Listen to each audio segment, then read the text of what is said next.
चलो देखो इधर, बस आज टाइम नहीं है, तुम ही लोग का कुछ छूटेगा, हमारा थोड़ी छूटेगा। सर्कुलर मोशन,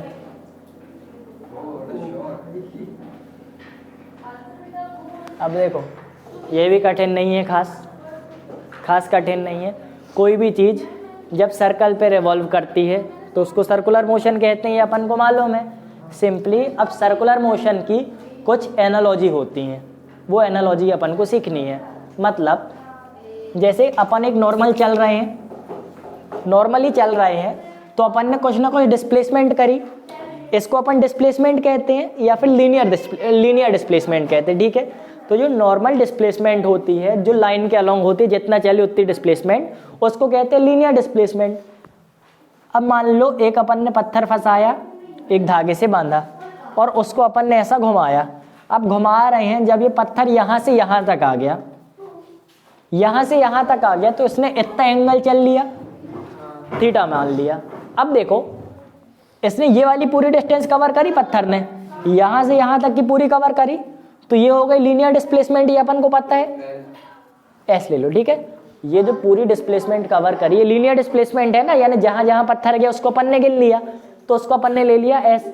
अब देखो ये जो थीटा, इस पत्थर ने इतना एंगल कवर किया, तो इस एंगल को अपन कहते हैं एंगुलर डिस्प्लेसमेंट।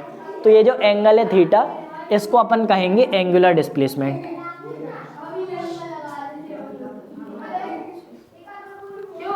ठीक है, समझ में आई ये चीज? अच्छे समझ में आ गई। लीनियर डिस्प्लेसमेंट मतलब जहां जहां चल रहे सबको काउंट कर लो। एंगुलर डिस्प्लेसमेंट मतलब जितना एंगल कवर कर लिया, जितना थीटा कवर कर लिया, उस एंगल को काउंट कर लो। अब एक चीज देखो, जो इसकी एनालॉजी आएंगी, जो सर्कुलर मोशन की एनालॉजी आएंगी, इसको देखो बिल्कुल बता रहे, समझने की कोशिश नहीं, लॉजिक नहीं लगाना। इसकी जो एनालॉजी आएंगी ये पूरे वेक्टर, क्या कहते हैं, वेक्टर मोशन के एग्जाम्पल है। मतलब वेक्टर मल्टीप्लिकेशन अपन ने पढ़ा था। वेक्टर मल्टीप्लिकेशन में क्या होता था, जब अपन i इंटू जे करते थे, क्या आता था, के कैप आता था, थोड़ा बहुत याद हो तो वह हमने वीडियो भी बनाया। बाकी i जे करते थे तो के कैप आता था। मतलब इस डायरेक्शन को इस डायरेक्शन से मल्टीप्लाई किया तो दोनों डायरेक्शन नहीं आए, दोनों डायरेक्शन के बीच में भी नहीं आया, किधर आया, बाहर को आ गया, है ना। तो इधर भी वही रहता है, जब अपन दो का मल्टीप्लाई करेंगे तो ये जो थीटा की वैल्यू आती है बाहर को आती है, ठीक है। तो जो अपने थीटा आया, थीटा कहलाया एक्सियल, ठीक है, इक्वेटोरियल नहीं है। थीटा जो अपना आया, यानी जो एंगुलर डिस्प्लेसमेंट आती है वो एक्सियल आती है। तो एक्सियल, हाँ, इक्वेटोरियल और एक्सियल क्या है? इक्वेटोरियल मतलब कोई चीज अगर इक्वेटर में है, मतलब देखो ये प्लेन है, ये प्लेन है, अगर कोई चीज प्लेन में है मतलब इक्वेटोरियल है, और कोई चीज प्लेन के ऊपर और नीचे है मतलब वो एक्सिस में है, तो उसको कहेंगे एक्सियल, परपेंडिकुलर, ठीक है। मतलब अब देखो प्लेन ये है, ये दोनों का प्लेन बन गया। अब ये दोनों के प्लेन के एक बाहर आई तो उसको कह देंगे ये प्लेन से परपेंडिकुलर है, मतलब ये एक्सियल है, और प्लेन है इक्वेटोरियल। एक्सियल परपेंडिकुलर, बस। चलो चलो समझ में आ गई ये चीज, एक्सियल क्या होती है। अब देखो वेक्टर मल्टीप्लिकेशन का वीडियो देखा तुम लोग ने? वेक्टर मल्टीप्लिकेशन का वीडियो जो भेजा था, अभी देखा? नहीं देखा। क्रॉस प्रोडक्ट का देखो, एक चीज बताते हैं, देखो क्रॉस प्रोडक्ट देखो। हाँ, अरे हमने वीडियो बना के भेजा था ना, हमने बोला था कि हम उसको वीडियो दे देंगे, वीडियो दे दिया। अरे तो अपलोड तो किया था। अरे तो वो अच्छा लैपटॉप में चलाते हैं, अच्छा चलो ठीक है, हम उस नंबर।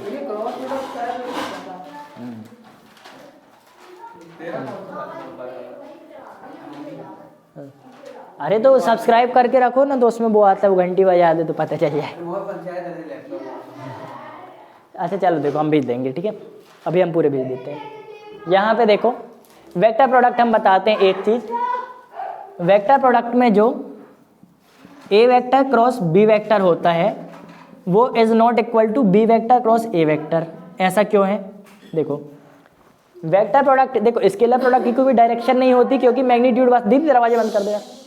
ये सर्कुलर मोशन, देखो ये वेक्टर प्रोडक्ट का थोड़ा सा बता रहे हैं, वेक्टर प्रोडक्ट का वीडियो क्या पता आए थे क्रॉस शायद। प्रोडक्ट भैया ने पढ़ा दिया था, क्रॉस प्रोडक्ट की ये वीडियो। डॉट प्रोडक्ट है ना। ये क्रॉस प्रोडक्ट है, क्रॉस बना है। अब देखो A vector cross B vector cross A vector के इक्वल नहीं रहता। देखो स्केलर प्रोडक्ट में मैग्नीट्यूड बस आता है। दीदी दरवाजा बंद कर देना, ठीक है। स्केलर प्रोडक्ट में मैग्नीट्यूड बस आता है तो उसकी कोई डायरेक्शन नहीं होती, लेकिन वेक्टर प्रोडक्ट वेक्टर, उसमें आंसर जो आएगा वेक्टर आएगा, मतलब उसकी डायरेक्शन भी होती है। तो अब देखो डायरेक्शन इसकी किधर, अरे जे वाला नहीं ढोर, ये वाला नहीं, वो ये वाला सोच रही थी।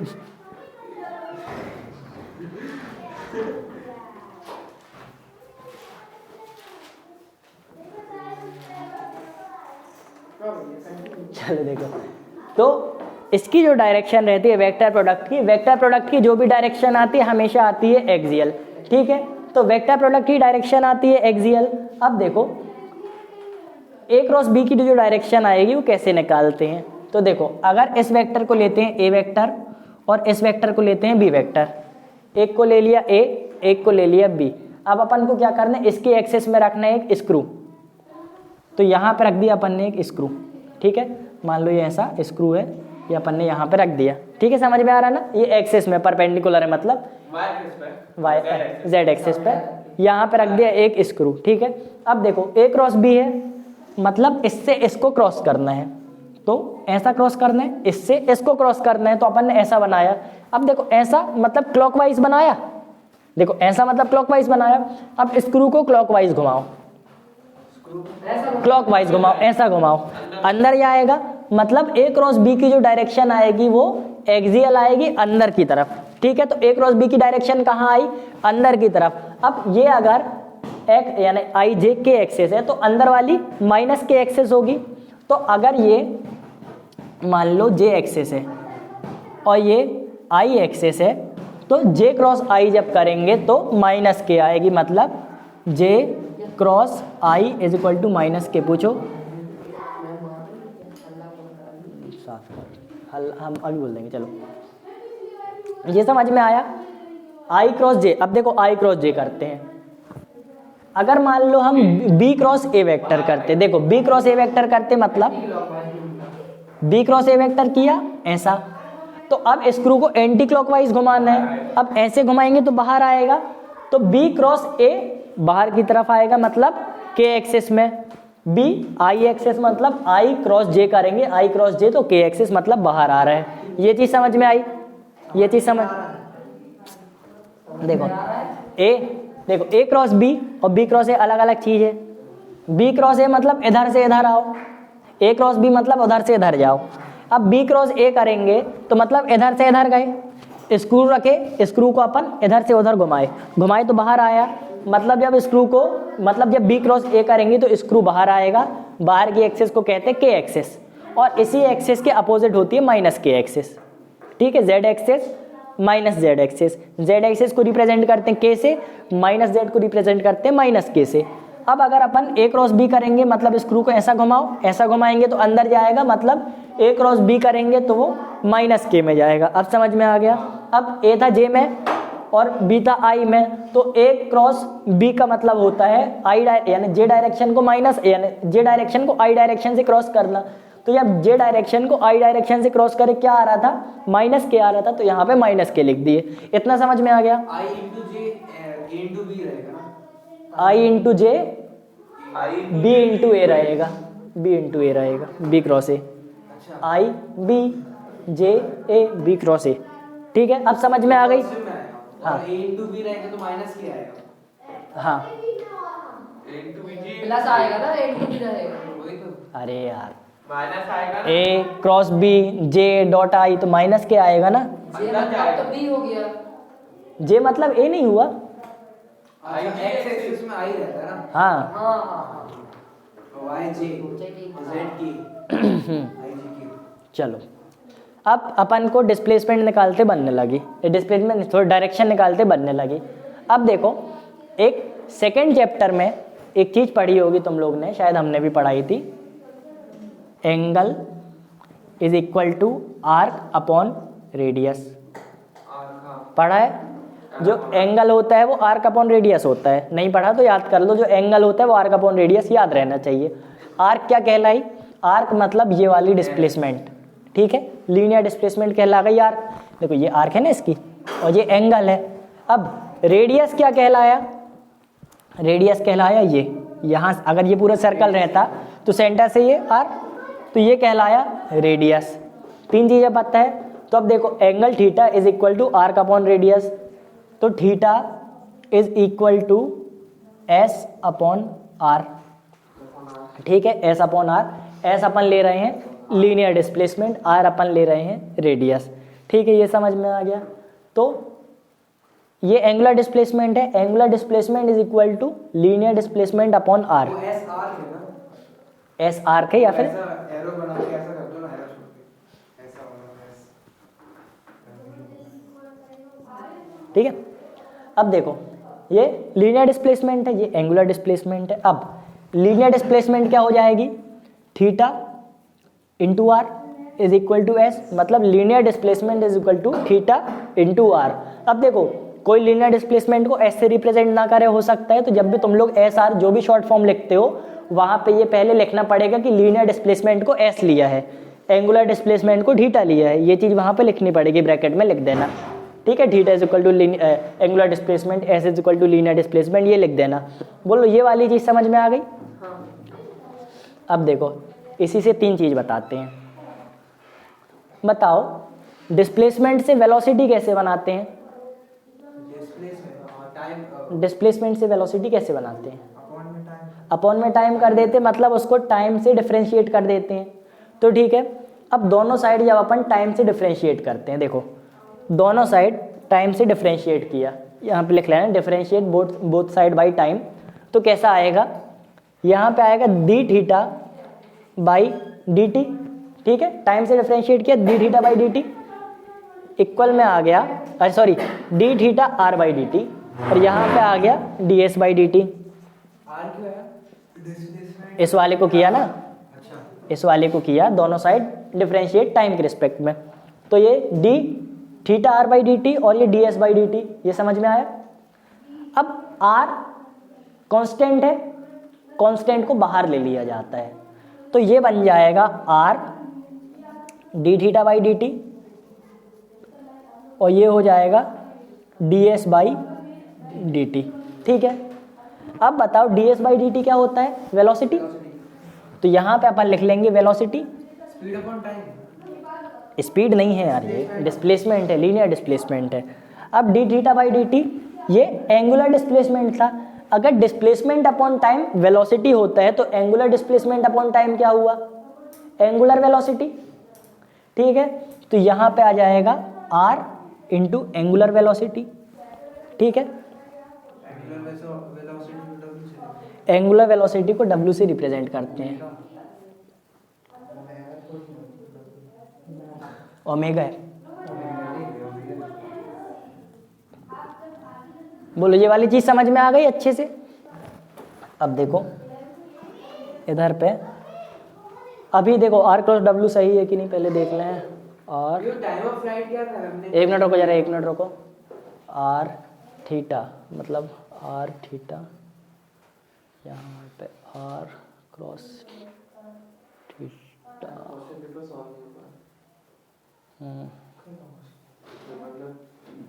क्लास टेस्ट करिए थे दोनों, तो तूने वो बना दी क्लास टेस्ट बड़ा छोड़ दो वही तो सॉल्व कर रहे हैं उसी से आया। हाँ भेज दें किसी पास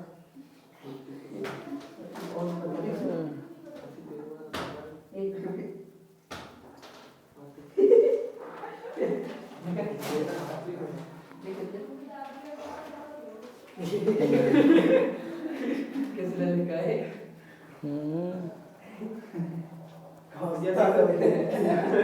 सामने देखा रहा था मैंने, भैया को दिखा रहा था भैया। शाश्वती को वीडियो ने बनाया था। वो वीडियो बनाया था। ये नहीं किया, वो तूने बनाया था पागल, ये भी तूने बनाया। भैया ये इस पे शॉट क्या रहा है मैंने खा लिया, इसके साथ बनाया है। वो मन ने बनाया, ठीक है। देखो ओमेगा क्रॉस आर आएगा, R क्रॉस ओमेगा नहीं आएगा। यहाँ पे ओमेगा क्रॉस, उसका नाम है मेरा नाम। अरे कोई का नहीं लिख रहा है। अरे छोड़ो छोड़ो अभी पढ़ाई करो। ठीक है, एक दिन पकड़ है क्या? इधर देखो ओमेगा क्रॉस आर आ गया, हमें अभी भी इसमें शक काहे हो रहा है यार। S theta is equal to S upon R, V is equal to R omega omega cross R. अगर यहाँ ओमेगा है यहाँ ऐसे तो वो ऐसा करेगा, फिर यहाँ ओमेगा यहाँ तो ऐसा। अगर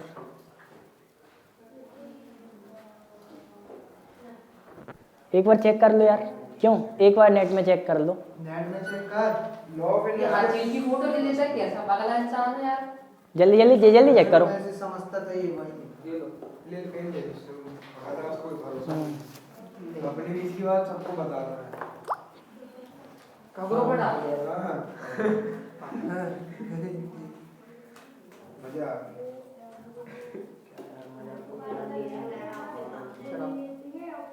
तुमसे बात करी? से बात करो।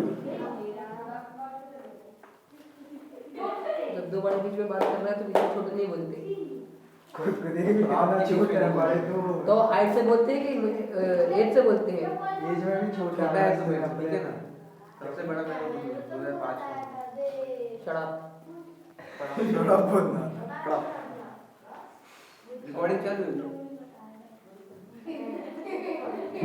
सुनाओ इनकी बात। ओमेगा क्रॉस ये सिंपल ही करना, ऐसे गाली जा रहा है। वी इक्वल टू ओमेगा, चलो सही है, ओमेगा क्रॉस आर है, ठीक है।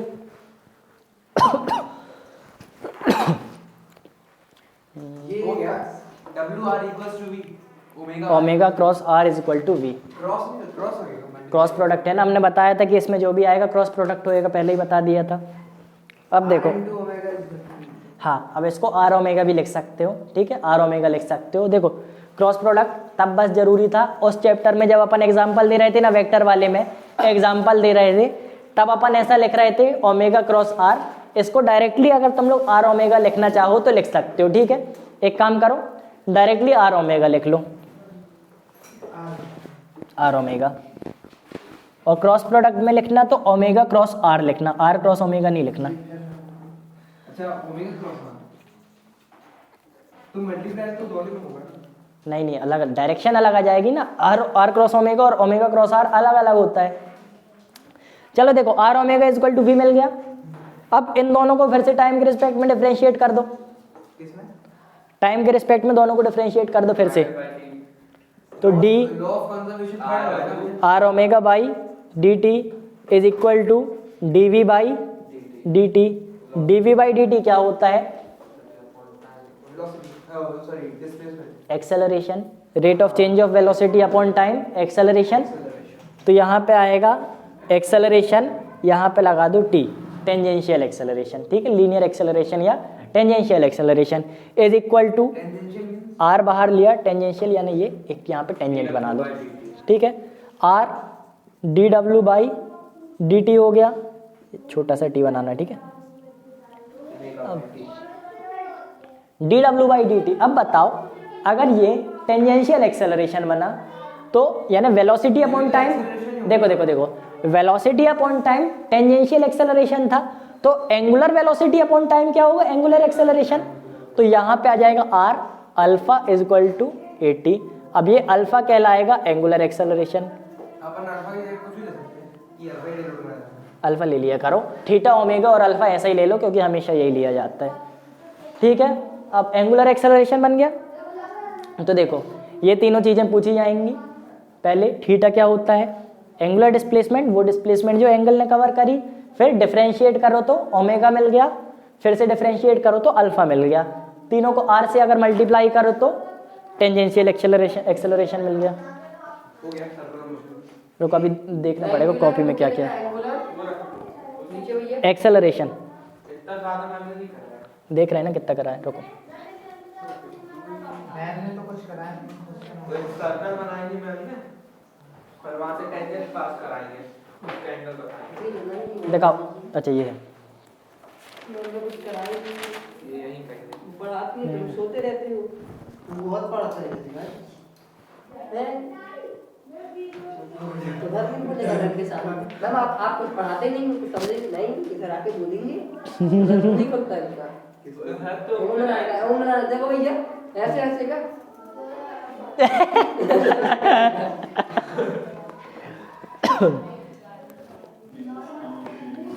मैम तो लास्ट में बोलेगा कुछ नहीं आया समझ में। ये देखो, अब इधर देखो कुछ चीज़ें एक्स्ट्रा, यहाँ देखो ये डिस्प्लेसमेंट की वैल्यू काय में आती थी, मीटर में आती थी। डिस्प्लेसमेंट की ऐसा यूनिट मीटर होती थी, तो यहाँ पे ऐसा यूनिट लिखते हैं SI, यहाँ पे लिख देते हैं मीटर। अब इसकी देखो, डिस्प्लेसमेंट की मीटर रहती थी, रेडियस भी एक तरीके की डिस्प्लेसमेंट, उसकी भी मीटर रहेगी। एंगुलर डिस्प्लेसमेंट, इसकी यूनिट क्या रहेगी, रेडियन। अब देखो एंगुलर डिस्प्लेसमेंट तुमको लगेगा ये तो एंगल है, एंगल तो डिग्री में नापते हैं, लेकिन जो एंगल रहता है डिग्री उसकी ऐसा यूनिट नहीं होती, डिग्री दूसरी यूनिट है, सेकेंडरी यूनिट कहलाई। एंगल की ऐसा यूनिट रहती है रेडियन, ठीक है। तो एंगुलर डिस्प्लेसमेंट की ऐसा यूनिट क्या हुई, रेडियन। अब बताओ वेलोसिटी की ऐसा यूनिट क्या होती है, मीटर पर सेकेंड, तो इसकी क्या होगी, रेडियन पर सेकेंड। तो ठीक है, यहां लिख दें रेडियन भैया मैम ऐसे भी तो देख सकती है ना कि पर सेकेंड। हाँ जैसे कि उसमें लिख दिया है कि पोजीशन वेक्टर बताओ विद एग्जांपल। हाँ तो बताना पोजीशन वेक्टर ये पोजीशन वेक्टर क्या होता है, बताना फिर लिखा तो। अगर वो समझा देंगे तो ये चीजें कोई ही नहीं समझा पाएगा। Position of an object with respect. बात वो है कि अगर वो सरल चीजें हम पढ़ा देंगे, ये कहाँ से पढ़ लोगे, इतना बता दो। ये कॉन्सेप्चुअल चीज है। पोजीशन वेक्टर क्या होता है? ये देखो पहले, ये देखो इधर देखो। अब इसकी वेलोसिटी की यूनिट क्या होती है, मीटर पर सेकेंड, तो इसकी ऐसा यूनिट क्या हो जाएगी, रेडियन पर सेकेंड, ठीक है। ये चीज समझ में आई कैसे आई, रेडियन पर सेकेंड। अब इसकी क्या होती है, मीटर पर सेकेंड स्क्वायर, इसकी क्या होगी, रेडियन पर सेकेंड स्क्वायर। यहां लिख लो रेडियन पर सेकेंड स्क्वायर, ठीक है। हौच पौच हो गया, समझ में आ रहा है ना। चलो देखो, और ऐसा यूनिट हो गई। अब इधर लिखी है डायमेंशन। हाँ डायमेंशन जरूरी है। देखो डायमेंशन, एक चीज बता रहे, एंगल की डायमेंशन क्या होती है। जब सेकेंड चैप्टर अपन ने पढ़ा था तो पढ़ा था कि दो डायमेंशनलेस फिजिकल क्वांटिटी होती हैं, एक एंगल और एक सॉलिड एंगल। तो मतलब ये डायमेंशनलेस फिजिकल क्वांटिटी है, मतलब एंगल की कोई डायमेंशन नहीं होती, तो एंगुलर डिस्प्लेसमेंट की कोई डायमेंशन नहीं होगी। तो अगर डायमेंशन की बात करें,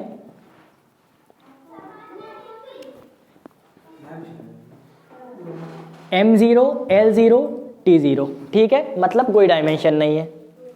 अब देखो इसके बाद क्या था, ओमेगा।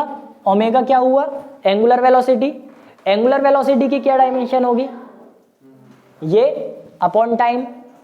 तो मतलब m0 l0 t0 upon time, ये होगी ना, क्योंकि एंगुलर डिस्प्लेसमेंट अपॉन टाइम। अब ये क्या कहलाया, t जब ऊपर जाएगा तो t की पावर -1 हो जाएगा, तो is equal to m0 l0 t0 plus -1, है ना। डायरेक्टली भी कर सकते थे, हमने सिखाने के लिए ऐसे किया।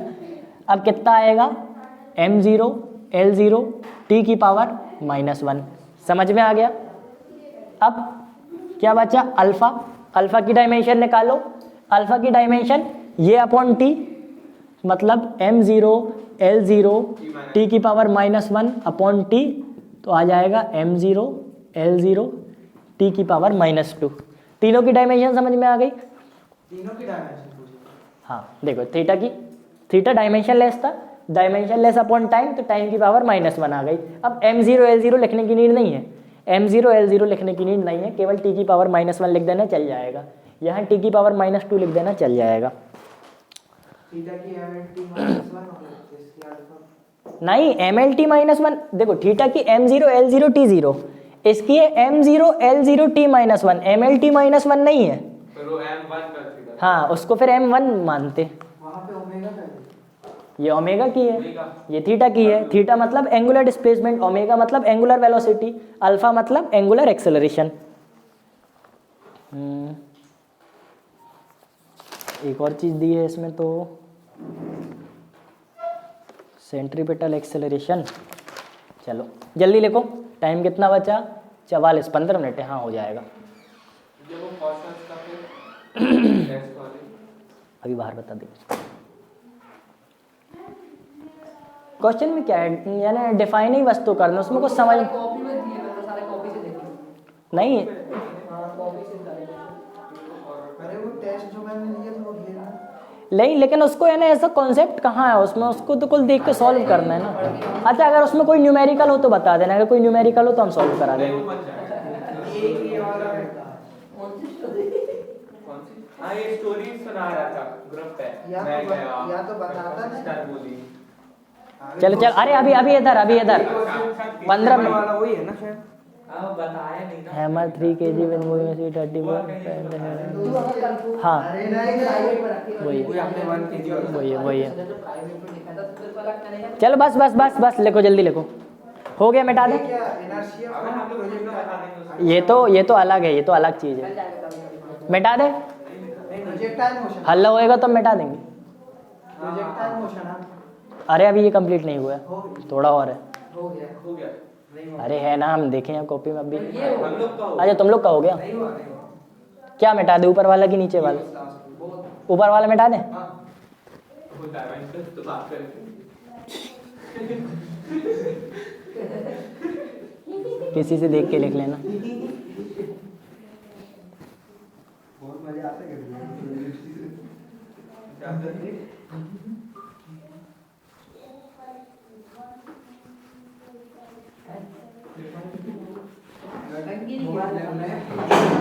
रोने लगेगा तो बिल्कुल। आजा गाड़ी से आजा। हाँ ज्यादा टाइम को नहीं दे दूंगा। मैंने भेजा वो सोच लेना। चलो बता दूंगा तेरे को मैं। इधर देखो, एक चीज़ देखो, फ्रीक्वेंसी मतलब पता है? फ्रीक्वेंसी मतलब होता है 1/टाइम। ठीक है, अब टाइम की यूनिट क्या होती है? सेकंड, मतलब 1/सेकंड हो गया। ठीक है, 1/सेकंड हो गया तो फ्रीक्वेंसी की यूनिट क्या आ गई? 1/सेकंड आ जाएगी, है ना, दोनों इक्वेशन में रहेगा। तो इसको सेकंड की पावर -1 लिख देंगे। तो फ्रीक्वेंसी की ये यूनिट होती है मतलब पर सेकंड।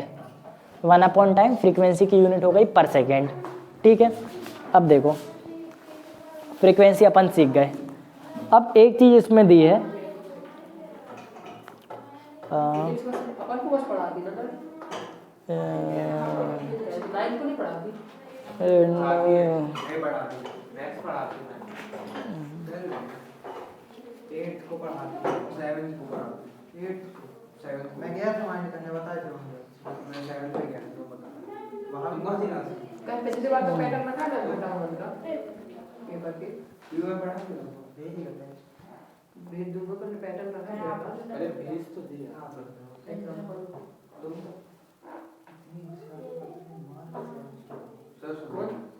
ये देखो देखो देखो देखो देखो इधर। अब एक चीज गोल घूमी, हाँ 2 पाई। गोल घूमी। अब इसका डिस्प्लेसमेंट होगा 2 पाई, एंगुलर डिस्प्लेसमेंट जो होगा 2 पाई होगा। बोलो ये सबको पता है कि नहीं? मतलब जब एक चीज पूरा टोटल घूम जाती है तो उसका थीटा कितना आता है? 360। 360 को अपन लिखते हैं 2 पाई। ठीक है, 360 को अपन 2 पाई लिखते हैं, ये अपन को पता है। तो मतलब एक जब पूरा रेवोल्यूशन हो गया तो थीटा आया 2 पाई। ये समझ में आया सबको? अब बताओ पूरा रेवोल्यूशन करने में टाइम कितना लगा? तो इन 1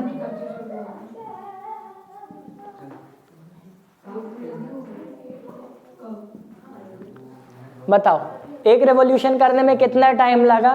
टी। एक रेवोल्यूशन करने में कितना टाइम लगा? टी। ये चीज ठीक है। अब देखो इसकी ओमेगा निकालो। ओमेगा क्या होता है? Angular velocity. एंगुलर वेलोसिटी इसकी क्या आएगी बताओ?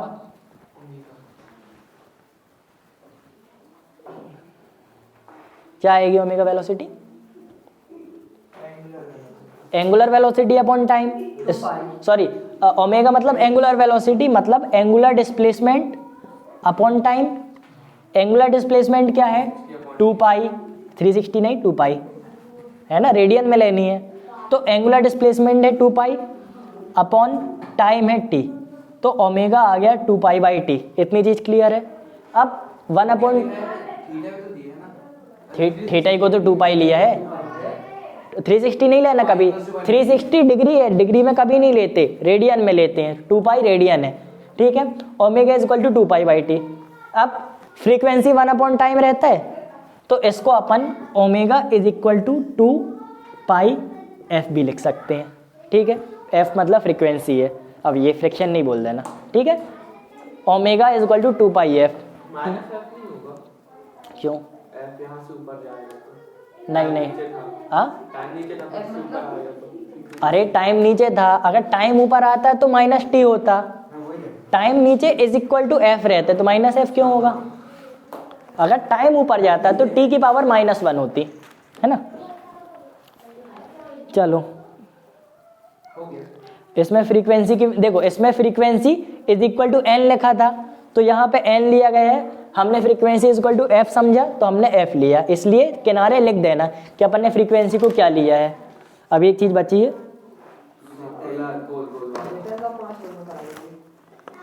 प्रोजेक्टाइल हो जाएगा जल्दी से, ये समझ लो।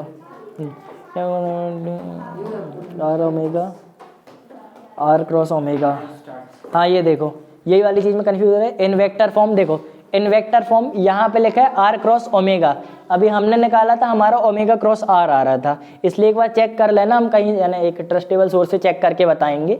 हमारा आ रहा था ओमेगा क्रॉस आर, एक बार हम अपना कॉन्सेप्ट भी देख लेंगे सही है कि नहीं, अब हो सकता है हमारा गलत हो, एक बार हम पक्का से चेक करके बताएंगे। अगर गलत होता तो हम अब भी काट देते, लेकिन हम श्योर नहीं है ना, लेकिन हमें लग रहा है कि ओमेगा क्रॉस आर आएगा डायरेक्शन के हिसाब से।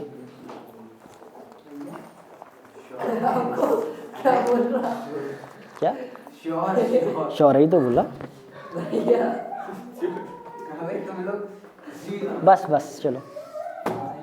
अब देखो एक चीज देखो, यहाँ पे सेंट्रीपिटल एक्सेलरेशन निकालना है। अब देखो अपन ने क्या निकाली, एंगुलर एक्सेलरेशन अपन ने निकाली, हाँ टेंजेंशियल एक्सेलरेशन। अब सेंट्रीपिटल एक्सेलरेशन क्या होती है बताओ। अगर ये चीज़ इसकी स्पीड देखो, केवल स्पीड की बात करें, इसकी स्पीड है 10 मीटर पर सेकेंड जो कि कांस्टेंट है, मतलब पूरे में कॉन्स्टेंटली 10 मीटर पर सेकेंड से घूमेगा। बताओ इसकी वेलोसिटी कांस्टेंट है कि नहीं? वेलोसिटी, हाँ स्पीड कांस्टेंट है, वेलोसिटी कांस्टेंट है कि नहीं? हाँ देखो वेलोसिटी कांस्टेंट नहीं है, क्यों?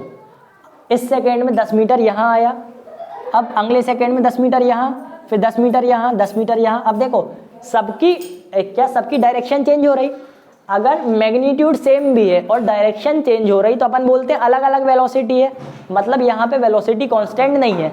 ये चीज़ क्लियर है, ठीक है। यहाँ पे वेलोसिटी कांस्टेंट नहीं है, मतलब अगर कोई भी चीज़ घूम रही है तो उसकी वेलोसिटी कांस्टेंट कभी नहीं रहेगी, ये चीज़ क्लियर है ना।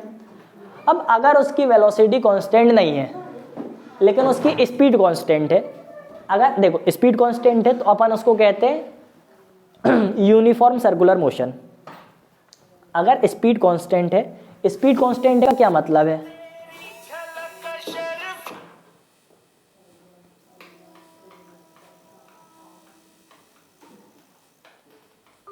स्पीड कांस्टेंट का क्या मतलब है? टेंजेंशियल एक्सेलरेशन 0 है। अगर यहाँ पे टेंजेंशियल एक्सेलरेशन लगता तो 10 से 11, 11 से 12 हो जाती। स्पीड कांस्टेंट है मतलब टेंजेंशियल एक्सेलरेशन 0 है, तो मतलब at की वैल्यू 0 आती है कब? यूनिफॉर्म सर्कुलर मोशन में।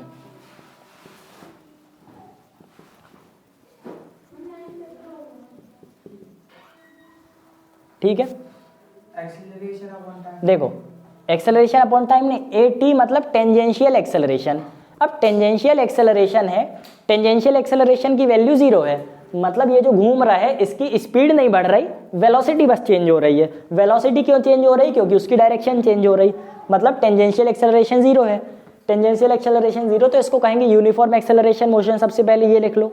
अब देखो अगर इसकी वेलोसिटी चेंज हो रही है तो चेंज कौन करा रहा है, मतलब वेलोसिटी को चेंज कौन करा रहा था, वेलोसिटी को चेंज कौन कराता है, देखो डायरेक्शन के कारण वेलोसिटी चेंज हो रही, डायरेक्शन को चेंज कौन करा रहा है, देखो वेलोसिटी को चेंज कौन कराता है, बचपन में नहीं, एक आध महीने पहले अपन ने क्या पढ़ा था, वेलोसिटी को नहीं, अगर 10th क्लास में पढ़ते तो बचपन बोल देते थे हम, लेकिन अब यही पढ़ा था ना। तो देखो वेलोसिटी को चेंज कराता है एक्सेलरेशन, ठीक है, मतलब जो इसकी वेलोसिटी चेंज हो रही है उसको एक्सेलरेशन चेंज करा रहा है, लेकिन टेंजेंशियल एक्सेलरेशन तो जीरो है, मतलब इसको चेंज कौन करा रहा है, तो एक एक्सेलरेशन रेडियस के अलोंग लगता है, रेडियस के अलोंग मतलब ये रेडियस है तो इधर लग रहा, ये यहाँ रेडियस बना, अब ये रेडियस घूमा इधर आ गया, मतलब इधर लग रहा, तो एक एक्सेलरेशन होता है जो रेडियल डायरेक्शन में लगता है, उसको अपन कहते हैं रेडियल एक्सेलरेशन, ठीक है। तो मतलब इसको अपन लिख सकते हैं ए आर, मतलब रेडियल एक्सेलरेशन, तो ए आर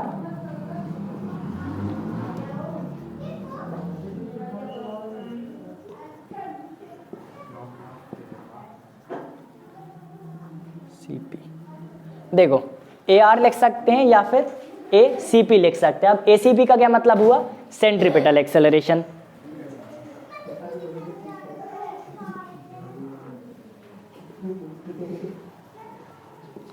बोलो ये चीज समझ में आई, बताओ जल्दी बताओ, टाइम नहीं है काहे की।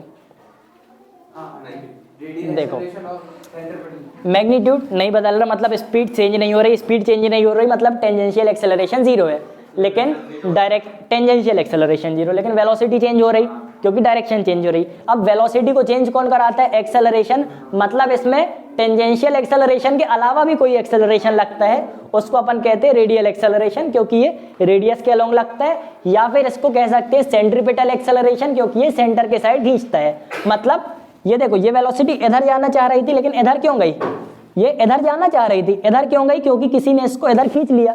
अब ये इधर जाना चाह रही थी, इधर क्यों आई, क्योंकि किसी ने इसको ऊपर खींच लिया।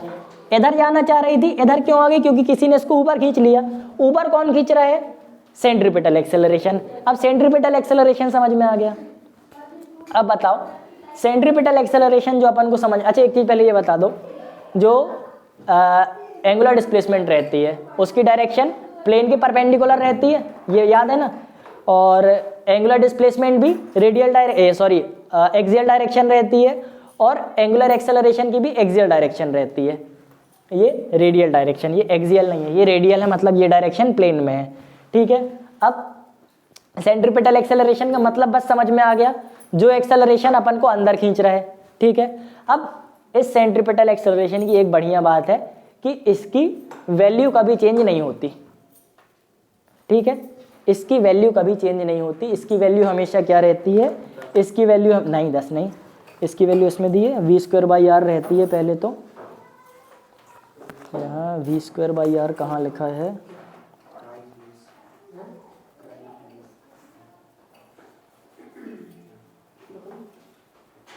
तुमने शायद कंप्लीट नहीं किया है इसको, देखो ऐसे ही बता दे रहे, जो सेंट्रीपिटल, अच्छा नहीं किया, लास्ट पीरियड था उसके बाद मेरे को जाना था।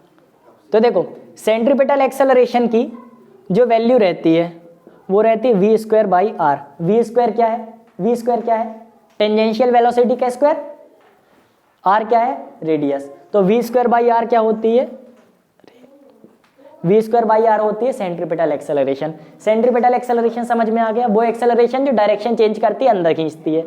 अब बताओ अभी तक जो सर्कुलर मोशन में पढ़ा, क्या क्या पढ़ा, सबसे पहले एंगुलर डिस्प्लेसमेंट थीटा, तो एंगुलर डिस्प्लेसमेंट में अगर अपन रेडियस का मल्टीप्लाई कर देंगे तो ये लीनियर डिस्प्लेसमेंट आ जाएगी, फिर दोनों को टाइम से डिवाइड कर दिया तो एंगुलर वेलोसिटी मिल गई, एंगुलर वेलोसिटी में रेडियस का मल्टीप्लाई करे तो लीनियर वेलोसिटी मिल गई, दोनों को टाइम से डिफरेंशिएट कर दिया तो एंगुलर एक्सेलरेशन मिल गई।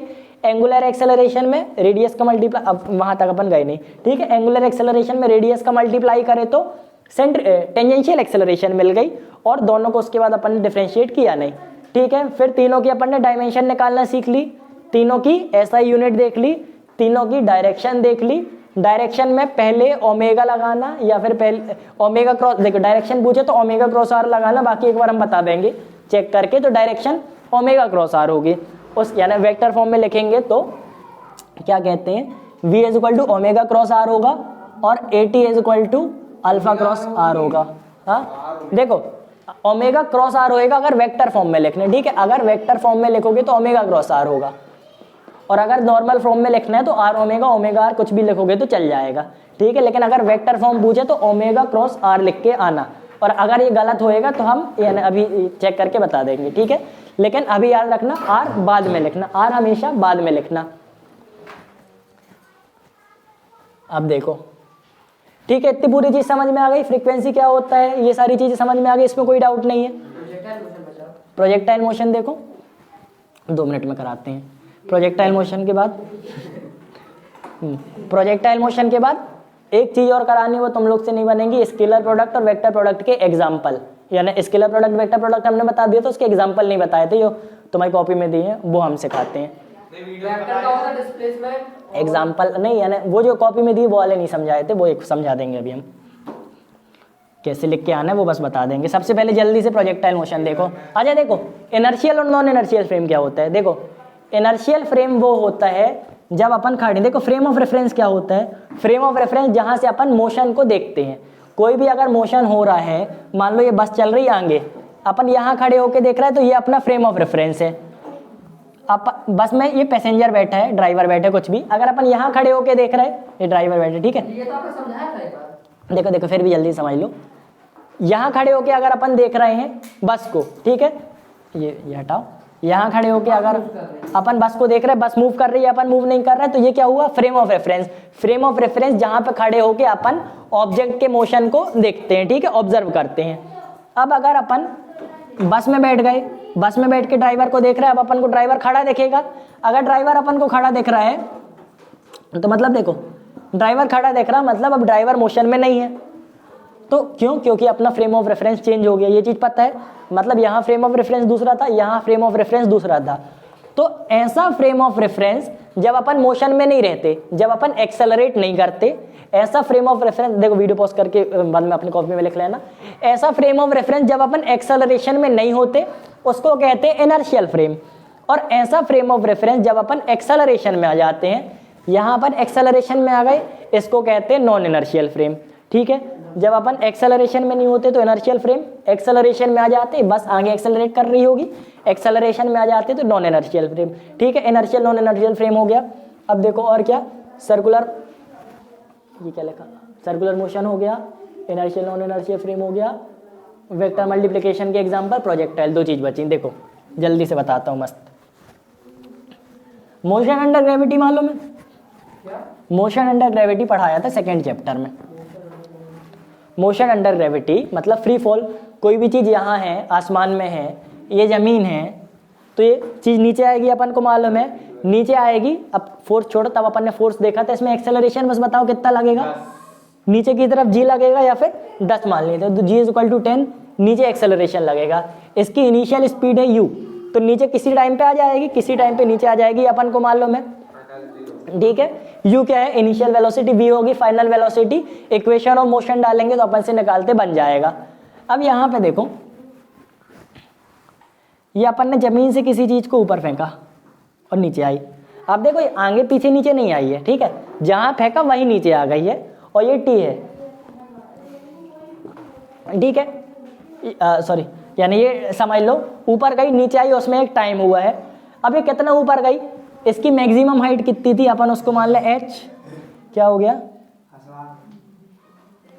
मैक्सिमम हाइट है h, ठीक है, मैक्सिमम हाइट अपन ने h ले ली। इसके बाद देखो किस वेलोसिटी से अपन ने उसको ऊपर फेंका, इनिशियल वेलोसिटी, उसको अपन ले लेते हैं u, मतलब अपन ने u से उसको ऊपर फेंका, फाइनल क्या हो जाएगी v हो गई फाइनल। अब देखो h है, u से फेंका, v हो गई फाइनल।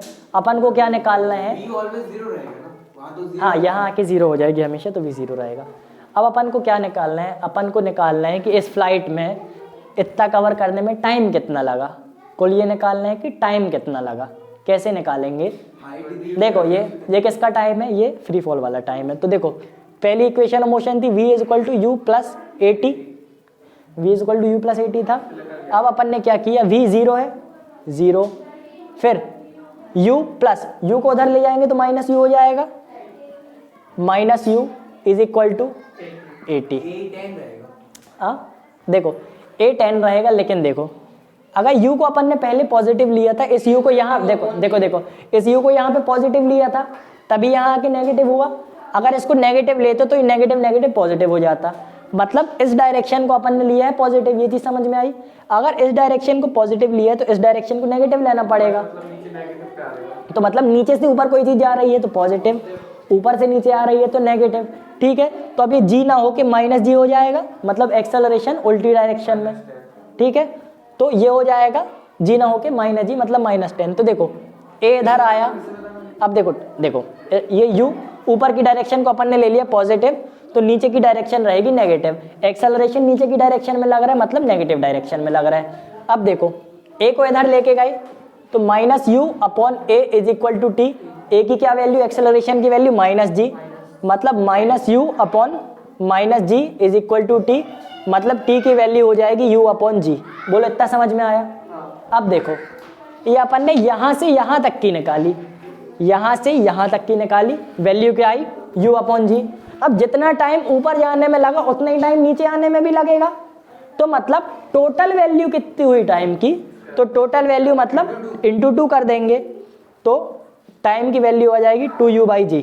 ये हो गया total time of flight of यानी मोशन अंडर ग्रेविटी, ये 1D का है, ठीक है। ये समझ में आया? अब देखो हाइट निकालनी है, कैसे निकालेंगे? देखो एक फॉर्मूला था थर्ड मोशन का, v² - u² is equal to 2as, ये फॉर्मूला था। s क्या है, टोटल हाइट, तो s की जगह ले लेंगे अपन h, यहाँ पे लिख लो h, ठीक है। पॉजिटिव डायरेक्शन कौन सी ली, ऊपर वाली। नीचे वाली डायरेक्शन को अपन नेगेटिव, इधर देखो नीचे वाली डायरेक्शन को नेगेटिव रखते, ऊपर वाली डायरेक्शन पॉजिटिव। v² क्या हुआ 0 माइनस u² क्या हुआ u² is equal to 2ah। अब 2a इधर आ जाएगा तो minus u²/2a is equal to h, minus ये है ना। अब देखो a की वैल्यू क्या है -g, देखो ऊपर u पॉजिटिव लिया है ना तो a की वैल्यू -g रहेगी। अब देखो ये u पॉजिटिव लिया और ये माइनस ये वाला है, इक्वेशन वाला है। अगर u नेगेटिव लेते तो माइनस इंटू माइनस प्लस हो जाता, ठीक है। अब इसकी वैल्यू -g रहेगी तो u² - 2g, देखो अभी नहीं, अभी वहाँ अभी वहाँ चलो ये समझ में आया। -u², a की वैल्यू डाली तो -2g, अब माइनस से माइनस कट गया, प्लस हो गया, मतलब h की क्या वैल्यू आई, h is equal to u²/2g। Maximum height की वैल्यू मिल गई, टाइम ऑफ फ्लाइट की वैल्यू मिल गई, काय में, मोशन अंडर ग्रेविटी में। इतना समझ में आ गया, पॉज करके लिख लेना। अब देखो प्रोजेक्टाइल की बात करते हैं, इन दोनों वैल्यू को किनारे लिख लो जरा। t is equal to 2u/g और h is equal to u²/2g। अब देखो प्रोजेक्टाइल मोशन की बात,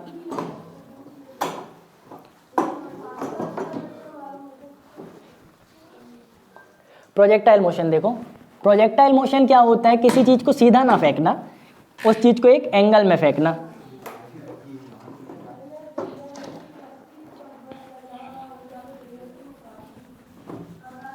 देखो जल्दी देखो, किसी चीज को एक एंगल में फेंका, मतलब बॉल को अपन ने ऐसे फेंका, ऐसे फेंका यू से, ठीक है। एक बॉल क्या कर रहे हो,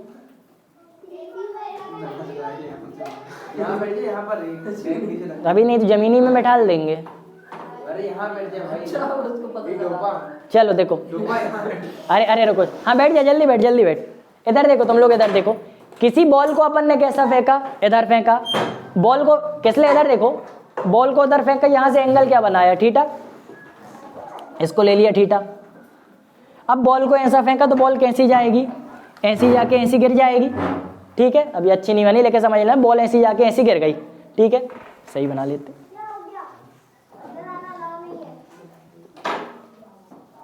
ये यू से फेंका, ऐसी जाके ऐसी गिर गई, ठीक है। अब एक चीज देखो, मैक्सिमम हाइट कहाँ तक गई, यहाँ तक गई, तो ये वैल्यू हो जाएगी h, ठीक है। अब u ऐसे तो निकाल नहीं सकते, ठीक है, ऐसा u अपन को मालूम नहीं क्या होता है, तो u के अपन 2 कंपोनेंट ले लेंगे। 2 कंपोनेंट लिए, बताओ ये वाला कंपोनेंट क्या आएगा, जल्दी बोलो जल्दी बोलो जल्दी बोलो। u cos थीटा, ये कंपोनेंट क्या आएगा, sin थीटा। अब बताओ एक्सेलरेशन किस डायरेक्शन में लग रही है, देखो ऐसे अपन ने फेंका, हाथ से फोर्स लगी, फोर्स बंद, मतलब अब इस डायरेक्शन में कोई एक्सेलरेशन नहीं लग रही, मतलब आगे कोई एक्सेलरेशन नहीं लग रही, एक्सेलरेशन केवल नीचे लग रही है ग्रेविटी वाली, मतलब इस वाली वेलोसिटी के लिए कोई एक्सेलरेशन नहीं है, और ऊपर वाली वेलोसिटी के लिए एक्सेलरेशन है -g, ठीक है।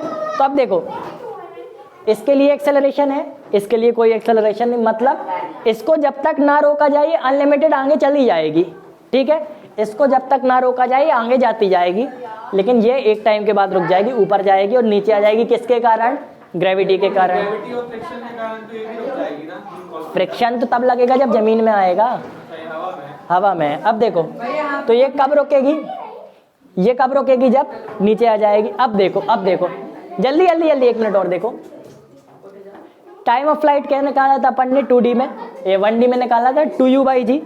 अब बताओ ये वाली वेलोसिटी तो कांस्टेंट है, रुकेगी कौन सी, ये वाली, मतलब हिल रही है ये वाली वेलोसिटी, तो टाइम ऑफ फ्लाइट जो निकालेंगे तो टाइम किस पे डिपेंडेंट है, इस पे डिपेंडेंट है कि इस पे, जब ये रुकेगी तब टाइम खत्म होएगा, क्योंकि ये तो चलती जाएगी, इसको रोकेंगे नहीं, तो जब ये रुकेगी तब टाइम रुकेगा, मतलब टाइम ऑफ फ्लाइट इस पे डिपेंडेंट है। तो अपन u की जगह क्या लिख लेंगे, u की जगह लिख लेंगे u sin थीटा, तो time of flight in projectile की वैल्यू आ जाएगी 2 u sin theta by g। आ गया समझ में, क्योंकि देखो ये कांस्टेंट है, इसके कारण अफेक्ट हो रही, तो u की जगह u sin थीटा लिख लेंगे। ये वाला बताओ हाइट किसके कारण अफेक्ट हो रही है, ग्रेविटी के कारण, इस वाली वेलोसिटी के कारण कि इस वाली वेलोसिटी के कारण, ये तो हट जाएगा। हाँ साइन वाली, देखो कॉस तो अनलिमिटेड आगे जाएगा और कॉस तो वैसे भी आगे जा रहा है, तो हाइट इस वाली के कारण हो रही है, तो यहाँ पे अपन u स्क्वायर की जगह क्या लिख लेंगे, u sin थीटा का स्क्वायर अपॉन 2g। अब u sin थीटा का स्क्वायर क्या होता है, तो ये होता है u square sine square theta upon 2g। आ गया समझ में प्रोजेक्टाइल इतना ही है।